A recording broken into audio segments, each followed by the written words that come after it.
Bonjour à toutes et à tous, vous écoutez Cinécast. Salut Thibaut. Salut Guillaume. Cinécast, c'est le podcast qui chaque semaine vous recommande des films à voir au cinéma, en streaming ou VOD. Aujourd'hui on parle d'un film qui sort en streaming sur Netflix le 31 mars, un film de Jeremy Garlick. Qui est Jeremy Garlick, Thibaut? Nobody. Quelqu'un d'abonné absent. Le réalisateur de Témoins à louer avec Kevin Hart. En VOD, Josh Gad et Kaley Cuoco. Que personne n'a vu. Tout à fait. Ici, c'est un film que les gens ont peut-être vu le premier. Ça s'appelle Murder Mystery 2. Je rappelle, Murder Mystery 1 était sorti, blablabla, si je me rappelle bien. En pleine pandémie, sur Netflix, avec Adam Sandler et Jennifer Aniston. Donc, petit duo comique à haut potentiel, on peut le dire. Oui. Pour les Américains, c'est du haut potentiel, clairement. Et que c'est plutôt une sympathique réussite. Tout à fait. De quoi ça parle? C'est pas trop patin un cadre non plus. C'était du whodunit assez classique, mais c'est du whodunit. voilà, c'était bien. C'est en C'était fait Knives Out, mais en plus direct to DVD. Vous voyez l'ambiance? C'est plus, c'est un peu plus. Voilà, c'est un peu moins fin, c'est moins bien réalisé, c'est plus grossier. C'est un peu plus lourdeau, mais en même temps, forcément, quand t'as Adam Sandler, tu fais pas dans la. Beaucoup plus film d'avion, pour reprendre une expression qu'on aime beaucoup dans Cinécast. Mais c'était sympathique, ça se regardait de manière plaisante. Ici, on a le 2. Là, on pourrait s'arrêter pour la critique. Oui. On a déjà compris.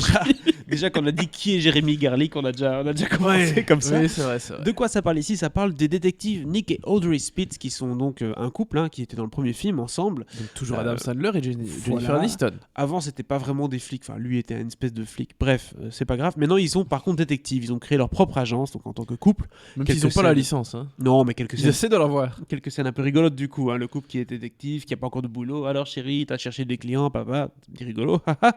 Sauf qu'ils vont être appelés par une ancienne connaissance qui va les inviter à son mariage. Je me souvenais même pas du personnage. Non, moi non plus. Mais un mariage complètement rocambolesque où il va se passer forcément, tada, vous l'avez dans le mille, un enlèvement. Dans ce cas-ci, c'était pas un crime tout de suite. Enlèvement, et donc ils vont devoir partir à la recherche de la personne enlevée aux quatre coins du monde, mais surtout à Paris. Et c'est là que va se passer la plupart du film. Je propose qu'on se regarde un extrait de la bande-annonce.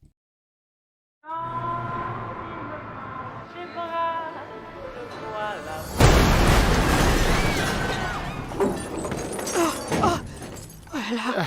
Mais, Bonjour. Bonjour. Yo, Raja. Nick, le Maharaja va se marier. Quoi? Ce week-end, sur ma nouvelle île privée, et je veux que vous veniez. Tu sais ce qui s'est passé la dernière fois qu'on est parti en voyage? Ouais, des gens sont morts. Pas juste des gens, un tas de gens sont morts. Tu trouves que 5 morts, c'est un tas de gens? Ok. Nick et Audrey. Salut, ça va mon pote? Non mais t'as déjà vu un truc pareil? Il y a un coffret cadeau. Boucle d'oreille, il y a iPhone. Tu vas t'attirer des ennuis avec ça. Tu me le promets? Oh. Il se coupe. Oui, je coupe maintenant, même si tu rigolais. Ouais. Parce que on va juger les vannes du Et c'est film. long, le début de la bande-annonce. Et là, il y a même pas encore la prémisse du film qui. Mais déjà, l'intro du film qui se passe donc sur cette fameuse île, ça dure une bonne demi-heure et puis l'heure restante est à Paris en fait. Ouais, mais en fait, quand tu vois le reste, tu comprends pourquoi le début est un peu long. Parce qu'au final, il est pas si long que ça. Non. Je trouve que le temps est plus long après l'enlèvement. Et ça reste avant. le plus intéressant, en tout cas pour nous, parce que des films comme ça, c'est un peu des films de voyage aussi, mine de rien. Tu vois, donc dans le premier, c'était Côte Amalfitaine, si je me rappelle bien, donc il y avait le côté un peu yacht, Côte Amalfitaine. Ici, deuxième, au début, ça démarre sur une île un peu paradisiaque, et puis hop, tu retournes à Paris, tu te dis, bah, finalement, je connais, quoi, tu vois, c'est à côté de chez nous. Donc c'est un peu moins intéressant pour nous. Pour les Américains, peut-être que c'est Paris, tu vois, mais tu vois pas encore tellement Paris que ça. Tu vois surtout des studios et des choses comme ça et des arrières de voitures, n'est-ce pas? Du coup, Thibaut, qu'est-ce que tu as pensé de ce film? On sait qu'on a déjà moins aimé que le premier. Pas grand-chose de bien, effectivement. Pourquoi? Parce qu'en fait, tu vois tout venir à des kilomètres déjà. Ouais. Malheureusement, ça me gâche toujours un peu le plaisir quand tu découvres qui est la personne coupable. Et ici, en l'occurrence, tu la grilles un peu vite. Bien que le film, évidemment, comme dans tous ces whodunits, te lance sur des fausses pistes, tu fais hé, c'est peut-être elle, c'est peut-être elle, et non. Et en fait, ce sont les gens que souvent, je dis pas à chaque fois, ce sont les gens que tu soupçonnes dès le début et où tu te rends compte, où on te désamorce le truc, où tu fais, bah non, en fait, c'est pas eux. Ouais, c'est trop Et évident. puis, ouais, c'est ça. Et puis en fait, à la fin, c'est quand même Ah eux. ouais, on va pas Alors se casser que, la tête quand ouais, même. alors qu'on a essayé de te rouler dans la farine, parfois ça marche, parfois ça marche Je pas. trouve qu'on te roule Ici, en pas l'occurrence, tellement. ça n'a Non, pas, on ça n'a pas marché. On te roule pas tellement dans la farine parce qu'on te présente. Donc il y a 15 minutes d'intro, ils font des blagues dans leur appartement new-yorkais. Et puis il y a une scène où on voit les différents personnages. Parce qu'un whodunit, en général, Oui. les 15 premières minutes, on présente tout le monde. Il y a environ 8 personnes, comme ça t'es sûr que t'es bien paumé. Et puis il y a un crime. Là, on te présente genre 3 personnes, quoi. Genre elle, lui et lui. Boum, crime. T'es là, oui, bah, il y en a qu'un des 3. Qui pisse bot, allez, tu Oui, vas bien tomber oui, sur oui. un des 3. Si en plus ils ont fait le coup à 2, alors là, c'est fini. Donc il faut plus d'introduction, il faut plus présenter des gens, il faut plus brouiller les pistes. Et là, il n'y a aucune piste brouillée dès le départ. Tu vois, limite la personne, quand le mec meurt, il fait oh ouais. Oui, presque. T'es là, bon, ben, Ouais, excusez-moi. oui, oui. Et puis il t'emmène des personnages en cours de route où tu sais aussi leur niveau d'implication, enfin, Oui, oui, tu sais s'ils sont impliqués dans le truc ou pas. c'est ça. Et t'es là, bon bah ok, ça va, j'ai déjà résolu votre truc. En fait, il reste juste les raisons. Et surtout que je tiens à préciser qu'ici, il s'agit d'un enlèvement. Personne n'est mort, en tout cas. Oui. Mais par contre, les héros du film tuent, à mon avis, une petite dizaine de personnes sur tout l'ensemble du film. Donc finalement, c'est eux les criminels dans l'histoire. Oui, Si on les réfléchit c'est vrai, comme ça. C'est vrai, c'est vrai. Ouais, donc pas mal de choses un peu rocambolesques avec une fin, surtout un dernier acte qui est long. Oh là là, à la Tour Eiffel. Très long. Oh là là là. Très très là. long dans une fausse tour Eiffel. Et C'est c'est très long. laborieux. C'est très très long. Et oui, c'est très long. Et là, j'essaie de me souvenir un peu d'une scène un peu emblématique, que ce soit d'action ou autre. Et en fait, rien, à part le dernier acte tout pété à la Tour Eiffel, j'ai vraiment pas un truc où je me dis, ah, ça c'était chouette.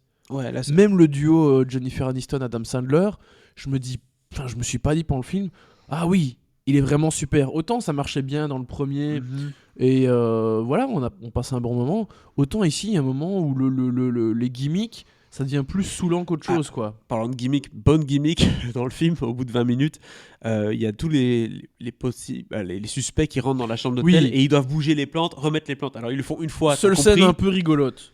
Mais Deux fois, t'as compris. Mais ça dure, ça prend en longueur, ça tu va le pas. vois 5 fois mettre la plante, Ouais. quoi. À un moment donné, t'as compris. Oui. Oui. Des choses comme ça. Le premier avait plus de rythme, en fait, c'est ça la différence. On passait plus d'un truc Oh, à le l'autre. rythme. Ici, on a la scène sur l'île paradisiaque, on a la partie course-poursuite à Paris. Arc de Triomphe, forcément, parce que c'est obligé, hein, c'est contractuel maintenant. Oui. Et puis une partie dans un petit château en dehors de Paris. Oui, Et puis Tour Eiffel. quasiment, ouais. Et, Voilà. et le film dure combien de temps? Je me Une souviens heure et même demie. pas. 1h30, bah oui. Une oui, heure et tu demie, dont m'étonnes. une demi-heure à la C'est Tour pas Eiffel à la grand-chose. fin, je précise. Oui. Donc oui, une oui. demi-heure île paradisiaque, une demi-heure Tour Eiffel et puis une demi-heure au milieu, un peu château et course-poursuite. Voilà, c'est Et tout. il se passe pas grand chose. Le personnage de Danny Boone fait son retour. Ah oui, c'est Autant vrai. c'était rigolo dans le premier, autant ici t'es là, mais il sert à rien. Surtout que dans le premier, il joue premier degré, un personnage Oui. qui est très second degré, donc Oui, c'est oui. drôle un peu. Ici, Non, on n'est plus dans la même dynamique et ça du fonctionne plus du tout en fait. Exactement. Et vraiment, littéralement, le personnage ne sert à rien. Exact. Ils auraient pu ne pas le mentionner, ça changeait rien au film, quoi. Et puis Mélanie Laurent en croqueuse d'homme, t'y crois pas une seconde. en fait. Ah non, mais il y a rien. C'est pas y a du tout rien une qui va. croqueuse d'homme. Tu crois pas aux relations entre les personnages. Et oui, non, leur dynamique est très mauvaise. À tous. Voilà. Le seul truc qui est assez sympathique et qui reste le charme de ce film-ci, oui, il y a un petit charme. Ouh. C'est Jennifer Aniston qui est pas très présente dans les comédies américaines depuis quelques temps, ou en tout cas elle se fait rare. Et Adam Sandler qui prennent du plaisir à jouer ensemble, ils se connaissent bien, on sent que la dynamique est là entre eux, on sent qu'en fait il suffit d'un bon pitch et ils peuvent faire une bonne comédie à deux, quoi. Ils n'ont pas besoin de grand chose, mais là malheureusement ils ont rien pour les soutenir, quoi. Ils doivent un peu se démerder avec leur charme. Il n'y a pas de scénario, les dialogues c'est un peu laborieux aussi, parce qu'on n'en a pas trop parlé, mais franchement j'ai pas une ou deux bonnes répliques qui me reviennent en tête là, tu vois. Alors, en plus moi j'ai vu en français, donc autant te dire. Oh que- là là. Ah oui, oui, là c'était dur. Oh là Beaucoup de. là. Encore madame qui t'a obligé, ça. Oui, ben. Enfin, quoique. Ça faisait plaisir de voir Je la- suis sûr que tu le fais de très bon cœur toi-même Oui. volontairement. Oui, je râle pas trop parce que la voix française de Jennifer Aniston, pour moi, c'est nostalgique. Mais oui, c'est encore pire en fait en français. C'est clairement pire parce que Adam Sandler en anglais, c'est déjà difficile. Mais alors en français, il perd tout son charme new-yorkais, il perd toute son jeu en fait finalement qui est un peu intéressant. Ah bah oui, là, quand on a regardé on a passé la bande-annonce, là, Ouh, Voilà, mon ici Dieu. il a l'air d'un bénet quoi. Voilà, ce qu'il est souvent. Mais bref, terminons là-dessus. Qu'est-ce Oui. qu'on donne comme note à ce film, Thibaut, qui, vous l'aurez compris, n'est pas notre Pas grand-chose. Madeleine de Proust. Vraiment pas grand-chose. Pas grand-chose. Un petit une. 1 étoile pour la forme. Acte de présence, quoi. Acte de présence, merci Netflix. Malheureusement, ce sera pas le film qui va rendre votre week-end exceptionnel ou en tout cas démarrer de la meilleure note le vendredi. Mais voilà, ça passe le temps, ça distrait. Mais c'est un peu la même chose pour plein de films Netflix, malheureusement. Et tu comprends pourquoi l'embargo est jusqu'au jour de la sortie, heure de sortie du film sur Netflix. Exactement. C'est parce qu'on n'a rien à dire. Une Voilà, étoile voilà. sur ce film, du coup, Murder Mystery, disponible sur Netflix si vous voulez quand même le regarder malgré notre avis. Le Oui. 31 mars prochain. N'hésitez pas à nous dire votre avis dans les commentaires de cette vidéo ou de ce podcast d'ailleurs. Et abonnez-vous au podcast sur la plateforme de votre choix. À très bientôt pour de nouvelles recommandations.